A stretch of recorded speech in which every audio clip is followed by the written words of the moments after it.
बर्फीली रात और खाली पेट। ये दिसंबर के महीने की सबसे सर्द रात थी।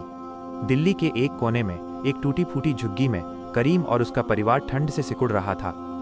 जमीन पर बिछी सिर्फ एक पुरानी चटाई थी और ओढ़ने के लिए उनके पास एक ही पतली फटी हुई रजाई थी। करीम रात भर रिक्शा चलाकर अभी लौटा था। उसके हाथ पैर सुन्न थे। उसने अपना पजामा आयशा और अमीन को एक साथ ओढ़ाया हुआ था और रुकैया अपने बच्चों को सीने से लगाकर बैठी थी। करीम ने निराश होकर रुकैया से कहा, आज ज्यादा कमाई नहीं हुई रुकैया। शहर में इतनी ठंड है कि लोग बाहर ही नहीं निकल रहे।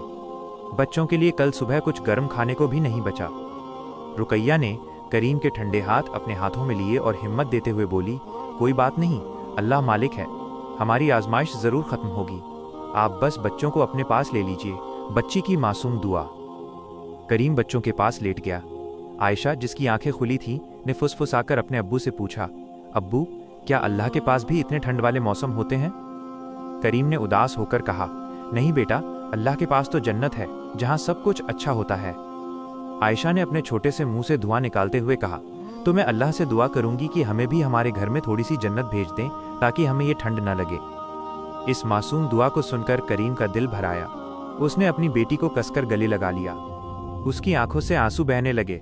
ये आंसू अपनी बेबसी के थे, लेकिन आयशा की मासूमियत ने उन्हें एक ताकत भी दी, पड़ोसी का सहारा और उम्मीद की गर्माहट। अगले दिन सुबह जब करीम रिक्शा लेकर निकलने ही वाला था तो उनकी पड़ोसी ज़ैनब आपा एक पुरानी मोटी चादर और एक कटोरी गर्म खिचड़ी लेकर आईं।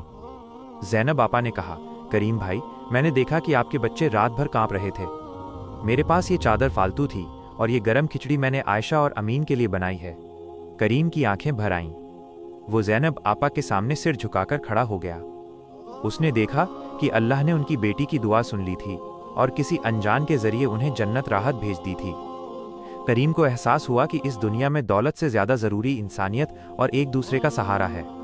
उसने उसी पल खुद से वादा किया कि वो इस सर्द मौसम से नहीं हारेगा और जब उसके पास कुछ होगा तो वो भी इस तरह किसी की मदद ज़रूर करेगा। उस दिन उस छोटी सी झुग्गी में चादर की गर्माहट से ज़्यादा इंसानियत और उम्मीद की गर्माहट महसूस हुई।